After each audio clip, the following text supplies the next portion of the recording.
चौकशी झाली, काय या चौकशीमध्ये आणि काय प्रश्न उत्तर झाली? दिलीप वळसे पाटील असं म्हणाले की याआधी आपल्याला 6 नोटीस पाठवल्या होत्या, त्यावर आपण उत्तर दिलं नाही. आज चौकशीमध्ये काय काय घडलं? असं आहे की राज्यामध्ये बदल्यांचा जो महाघोटाळा झाला, या महाघोटाळ्याची सगळी माहिती ही मी केंद्रीय गृह सचिवांपर्यंत पोहोचवली आणि त्यानंतर माननीय उच्च न्यायालयाने या महाघोटाळ्याची चौकशी ही सीबीआयला सोपवली आणि त्यावर सर्वोच्च न्यायालयाने शिक्कामोर्तब केलं. याचाच अर्थ हा महाघोटाळा घडला आणि म्हणूनच सीबीआय त्याची चौकशी करते. महाघोटाळा का घडला याची चौकशी हे सरकार याकरता करू शकत नाही, कारण महाघोटाळ्याचा रिपोर्ट 6 महिने या सरकारने दाबून ठेवला आणि मी जर तो बाहेर काढला नसता तर कोट्यवधी रुपयाचा महाघोटाळा हा त्या ठिकाणी दबून गेला असता. खरं म्हणजे मी कालही माझ्या पत्रकार परिषदेत सांगितलं की मला पोलिसांनी प्रश्नावली पाठवली होती. मी त्यांना पत्रही दिलं होतं की या प्रश्नावलीचं मी उत्तर देणार आहे. मात्र काल त्यांनी मला हजर राहण्याच्या संदर्भातली नोटीस पाठवली. माझ्या देखील हे लक्षात आलं की हजर राहण्यासंदर्भातली अचानक नोटीस येण्याचं कारण सभागृहामध्ये जे विषय मी मांडतोय, मग या सरकारच्या मंत्र्यांचं दाऊद सोबत कनेक्शन असेल किंवा हे सरकार विरोधी पक्षासोबत कसं षडयंत्र करताय या संदर्भातले विषय असतील आणि म्हणून अचानक अशा प्रकारची नोटीस उपस्थित राहण्याची मला देण्यात आली. मी त्या नोटीसच्या संदर्भात कालच घोषित केलं की हो मी जाणार आहे. मग सरकारतर्फे पोलिसांतर्फे मला विनंती करण्यात आली की आम्हीच आपल्याकडे चौकशी करता आणि माहिती घेण्याकरता आमचा स्टाफ पाठवतो. त्यानुसार ते आज आले. पण वळसे पाटील साहेब जे म्हणाले त्याच्यामध्ये सगळ्यात महत्त्वाचा फरक काय आहे, मला जो क्वेश्चनर पाठवला होता आणि आज जे प्रश्न विचारण्यात आलेले आहेत यामध्ये एक गुणात्मक अंतर आहे. आणि ते अंतर हे आहे की आजच्या सगळ्या प्रश्नांचा रोख जणू काही ऑफिशियल सिक्रेसी ॲक्टचं उल्लंघन मी केलंय अशा प्रकारचा रोख होता. म्हणजे हे सगळं घोटाळा बाहेर काढून ऑफिशियल सिक्रेसी ॲक्टचं तुम्ही उल्लंघन केलं असं तुम्हाला वाटत नाही का? हे अशा प्रकारे करणं योग्य होतं का? अशा प्रकारचे प्रश्न म्हणजे 160 मध्ये साक्षीदाराचा ज्या प्रकारे जबाब घेतात तसे प्रश्न नव्हते. तर जणू काही मला आरोपी सहआरोपी बनवता येईल का अशा प्रकारचे प्रश्न आज विचारण्यात आले. परंतु मी त्यांना स्पष्टपणे त्यांनी दिलेल्या सगळ्या प्रश्नांची उत्तरं दिली आणि अगदी स्पष्ट सांगितलं की ऑफिशियल सिक्रेसी ॲक्ट हा लागू होतो की नाही याच्यावर तर मी बोलणार नाही, पण माझ्यावर लागू व्हायचा असेल तर व्हिसल ब्लोअर्स प्रोटेक्शन ॲक्ट लागू झाला पाहिजे. याचं कारण हा घोटाळा मी बाहेर काढलाय, मी व्हिसल ब्लोअर आहे आणि तो न्यायालयाने मान्य केलेला घोटाळा आणि त्याच्यात आता अनेक लोक बाहेर पडतायत, कोट्यवधीचे व्यवहार हाती लागतायत. दुसरं महत्त्वाचं यातलं असं आहे की मी जे त्यांना अतिशय स्पष्टपणे सांगितलं, मी जबाबदार नेत्यासारखा वागलो. त्या संदर्भातलं अग्रेषित केलेलं पत्र मी दाखवलं, पण त्याच वेळी मी पत्रकार परिषदेमध्ये सांगितलं की ट्रान्स्क्रिप्ट किंवा पेन ड्राईव्ह हा मी कोणालाही देणार नाही. याचं कारण हे मटेरियल सेन्सिटिव्ह आहे आणि म्हणून याची कॉम्पिटंट अथॉरिटी कोण आहे? राज्य सरकारला तर मी देऊ शकत नाही. राज्य सरकारने जो घोटाळा दाबला त्याचे कागद मी राज्य सरकारला देऊन त्यांनी काय दिवे लावले असते? त्यामुळे त्या सगळ्या कागदपत्रांमध्ये IPS ऑफिसर्सची नावं असल्यामुळे IPS ऑफिसर्सची कॉम्पिटंट अथॉरिटी केंद्रीय गृह सचिव असल्यामुळे हे सगळे कागद मी केंद्रीय गृह सचिवांना दिले. त्यामुळे कुठेही ते पब्लिक डोमेनमध्ये मी आणले नाहीत. जे कव्हरिंग लेटर होतं त्याच्या व्यतिरिक्त सेन्सिटिव्ह मटेरियल मी पब्लिक डोमेनमध्ये आणलं नाही.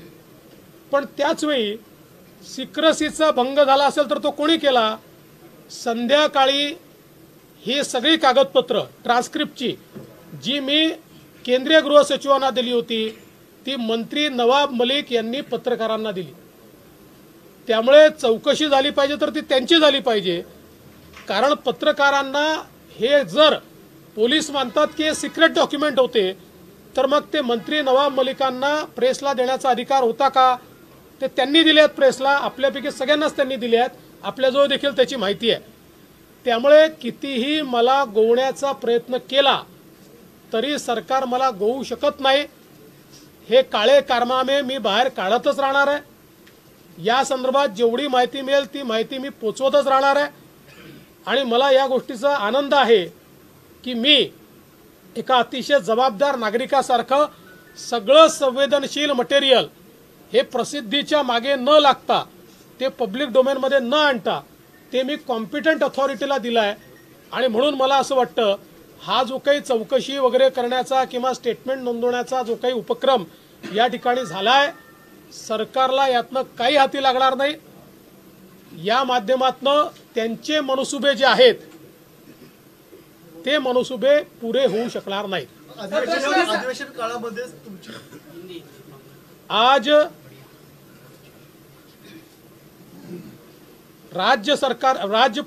मुंबई पुलिस की ओर से एक टीम मेरे पास आई थी. 23 मई 2021 को महाराष्ट्र में हुए तबादले घोटाले के कागजातों को मैंने केंद्रीय गृह सचिव को सौंपा था. एक प्रेस कॉन्फ्रेंस की थी, उसमें कवरिंग लेटर दिखाते हुए बताया था ये सारा सेंसिटिव मटेरियल मेरे पास है. महाराष्ट्र में करोड़ों रुपए का तबादला घोटाला हुआ है और इसके कागजात मैं केंद्रीय गृह सचिव जी को सौंप रहा हूं. उसी दिन मैंने उनको सौंपा था. उसके बाद उससे बौखलाई हुई सरकार ने एक गुना दाखिल किया कि कागज बाहर कैसे गए. और उस सिलसिले में आज मेरे पास मेरा स्टेटमेंट रिकॉर्ड करने टीम आई थी. मैंने उस टीम को सारा जवाब दिया है. इससे पहले उन्होंने मुझे एक क्वेश्चनायर भेजा था, लेकिन आज जो टीम आई थी उसने उस क्वेश्चनायर की जगह, जो क्वेश्चनायर बिल्कुल एक साक्षी की तरह था, उसकी जगह एक ऐसे क्वेश्चनायर को लेकर वो आए थे कि जिसमें उनका मंसूबा मानो मैंने ही ऑफिशियल सीक्रेट एक्ट का उल्लंघन किया हो और मैं ही आरोपी हूं, इस प्रकार के सवाल मुझसे पूछे गए. लेकिन मैंने सारे सवालों का जवाब दिया है और मैंने उनको साफ बताया है कि मैंने कागजात ये प्रेस को नहीं दिए हैं, मैंने प्रेस में अनाउंस करके कॉम्पिटेंट अथॉरिटी को दिए हैं. राज्य सरकार के पास 6 महीने तक घोटाले के रिपोर्ट था, उसको दबाकर राज्य सरकार बैठी थी. मैंने उस रिपोर्ट को बाहर निकाला, तो बाहर निकलने के बाद मैं उसको राज्य सरकार को तो सौंप नहीं सकता था क्योंकि वही घोटालेबाज थे. इसलिए और चूंकि उसमें IPS अधिकारियों के नाम थे और IPS अधिकारियों की कॉम्पिटेंट अथॉरिटी ये केंद्रीय गृह सचिव है, इसलिए मैंने सारी चीजें केंद्रीय गृह सचिव को सौंपी. और इसलिए इसमें ऑफिशियल सीक्रेट एक्ट का संबंध ही नहीं आता. उल्टा मैं तो विपक्ष का नेता हूं, मुझे तो प्रोटेक्शन है ही, बावजूद उससे एक सामान्य नागरिक के तौर पर भी विसल ब्लोअर्स प्रोटेक्शन एक्ट के तहत मैं विसल ब्लोअर हूं. मैंने विसल ब्लो की है इस घोटाले के ऊपर जिसमें करोड़ों रुपए तबादले के लिए लिए गए. और मैंने उनको ये भी कहा कि अगर सरकार को या पुलिस को ऐसा लगता है कि कोई सीक्रेट डॉक्यूमेंट बाहर गए हैं तो उन्होंने कार्रवाई मंत्री नवाब मलिक पर करनी चाहिए, क्योंकि ट्रांसक्रिप्ट्स जो मैंने केंद्रीय गृह सचिव को सौंपी थी उनको पत्रकारों को उसी दिन देने वाले मंत्री नवाब मलिक थे और उनके साथ एक और 2 मंत्री थे। इसलिए मैंने बहुत स्पष्ट शब्दों में सारी चीज़ों का जवाब दिया है। मुझे ये लगता है कि जिस प्रकार की बातें मैं लगातार सदन में उठा रहा हूं, जिस प्रकार से सरकार के मंत्री की दाऊद के गुर्गों के साथ हिस्सेदारी मैंने दिखाई, जिस प्रकार से सरकार के विपक्ष को केसेस में फंसाने के षड्यंत्र को मैंने ध्वस्त किया, इससे बौखलाई हुई सरकार ये मानती है कि इस प्रकार का नोटिस देकर मुझे दबाव में वो ला सकेगी। मैं तो जनता का काम कर रहा हूं, मैं तो भ्रष्टाचार को बाहर निकाल रहा हूं, मैं किसी भी दबाव में आने वाला नहीं हूं। मैं ये काम करता ही रहूंगा, ये काम जारी रहेगा। प्रश्नावली बदलण्यात आलेली आहे, ही प्रश्नावली बदलण्यात आली असं तुम्हाला वाटतं का? कारण का जेव्हा तुम्ही प्रश्न विधान परिषदेमध्ये विधानसभेमध्ये जे काही तुम्ही मांडलं त्यानंतर प्रश्नावली बदलली काही? माझ्याकडे त्यांनी पाठवलेली प्रश्नावली आहे आणि आज जी प्रश्नावली आली ती ऑफिशियली मला देण्यात आलेली आहे। या दोन्हीमध्ये भरपूर अंतर आहे आणि आता या प्रश्नावलीचा जो रुख आहे तो जणू काही मीच ऑफिशियल सिक्रेट ऍक्टचं उल्लंघन केलं आणि म्हणून मीच त्याचा आरोपी आहे, अशा प्रकारची प्रश्नावली आज होती। सर, राज्य गुप्त वार्ता विभागाचा जो अहवाल तुमच्याकडे आला, जो पेन ड्राईव्ह तुमच्याकडे आला, तो पेन ड्राईव्ह कुठून आला हे सांगितलं पाहिजे। त्याचं प्रिव्हिलेज विरोधी पक्षनेते म्हणून तुम्हाला नाही, ते फक्त राष्ट्रपतींना आहे असं गृहमंत्री दिलीप वळसे पाटील म्हणाले।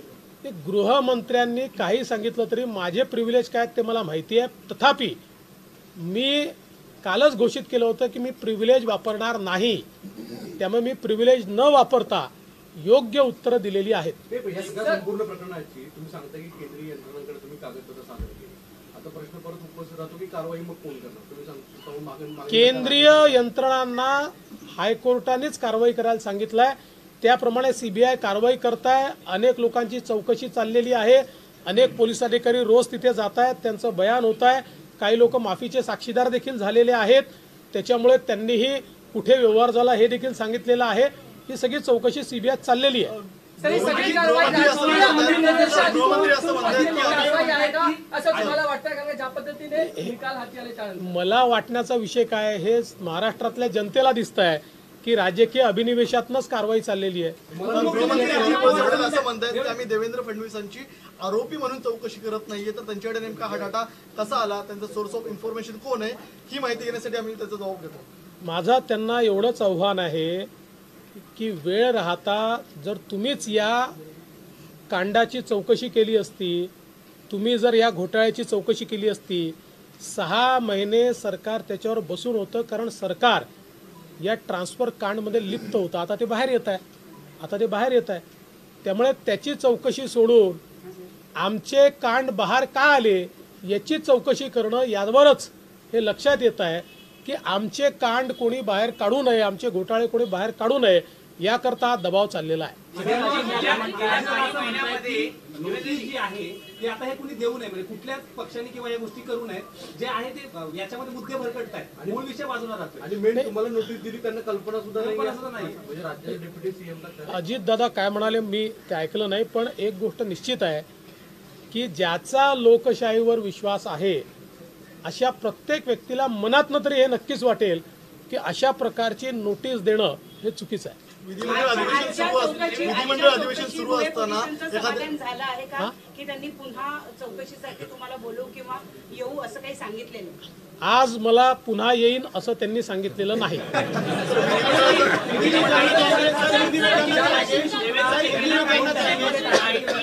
एकीकडे रश्मी शुक्लांना फोन टायमिंग मध्ये टार्गेट केलं जाते, दुसऱ्या बाजूला त्याच संदर्भात तुम्हाला नोटीस असेल किंवा काय अधिकाऱ्यांवर देखील एक बर्डन तपास कुठे नाही टाकलं जाते। मुळातच अधिकाऱ्यांनी आमचे घोटाळे बाहेर काढू नये याकरता वेगवेगळ्या केसेस दाखल केल्या जात आहेत, अधिकाऱ्यांवर दबाव बनवला जातो आहे। पण मला असं वाटतं त्यांनी किती दबाव बनवला तरी शेवटी अधिकाऱ्यांना ही माहिती आहे की एक दिवस जेव्हा हे उघडकीस येतं त्यावेळी कोणी कोणी या गोष्टी दाबून ठेवल्या होत्या त्या बाहेर येतात आणि मग तपास यंत्रणांसमोर अधिकाऱ्यांनाही जावं लागतं। त्यामुळे अधिकारी या संदर्भात योग्य आणि कायदेशीर कारवाई करतील अशी माझी अपेक्षा आहे. विधानसभेमध्ये आरोप लगा रहे हैं या सगळे राईट होते आहेत तरी त्यानंतर त्यामुळे कुठेतरी दबाव तंत्र निर्माण करण्याचा प्रयत्न, कारण का सभागृहामध्ये उद्या गृहमंत्र्यांना उत्तर द्यायचं आहे. असं आहे, उद्या गृहमंत्री काय उत्तर देतील हे मला माहिती नाही. त्यांना जे उत्तर द्यायचं असेल ते त्यांनी द्यावं. आम्ही आमच्या मागणीवर कायम राहणार आहे. काल जेव्हा वकील प्रवीण चव्हाण बोलले त्याच वेळी उद्याचं उत्तर काय असणार आहे याची मला पूर्ण कल्पना आलेली आहे आणि मी ते एक्सपेक्टही केलेलं. म्हणूनच मी कालही माझ्या पत्रकार परिषदेत सांगितलं की मी सगळी तयारी करून ठेवली आहे. वेगवेगळ्या प्रकारचे सगळे पुरावे मी जमा केलेले आहेत. आम्ही हायकोर्टामध्ये जाऊ. संपूर्ण प्रकरण पुन्हा सीबीआयकडे गेलं पाहिजे याकरता हायकोर्टाला विनंती करू आणि हे सगळे पुरावे सीबीआयला सुपूर्द करू. रश्मी शुक्ला हिंदी में जानना चाहेंगे सर, हिंदी में जानना स्पेसिफिक चाहेंगे राज्य सरकार नाही. सर हिंदी में जानना चाहेंगे, संजय राउत का ये ट्वीट करके उन्होंने थोड़ी देर पहले ही कहा है कि राज्य सरकार जब इस मामले की जांच कर रही है, कानून के लिए सब कोई बराबर है, तो जो पूछताछ करने के लिए कुछ नेताओं से संपर्क किया जा रहा है तो डर क्यों रहे हैं सच बताने के लिए? मैं उनको ही पूछना चाहता हूँ. मैंने तो खुले मन से बोला कि मैं जाने को तैयार हूँ. संजय राउत रोज डर डर कर प्रेस कॉन्फ्रेंस लेते, रोज केंद्रीय एजेंसी पर आरोप करते. तो मुझे ऐसा लगता, मैंने तो कहा कि मैं आने को तैयार हूँ. बुलाओ, जहाँ बुलाना चाहते हो. उनमें है हिम्मत ये बोलने की? नहीं है. वो तो प्रेस कहते मुझे क्यों बुलाया, मुझे क्यों बुलाया, मुझे क्यों बुलाया, ऐसा रोज बोलते हैं. विरोधी पक्ष नेत्यांनी जो पेट्रोल बॉम्ब टाकले, विरोधी पक्ष नेत्यांनी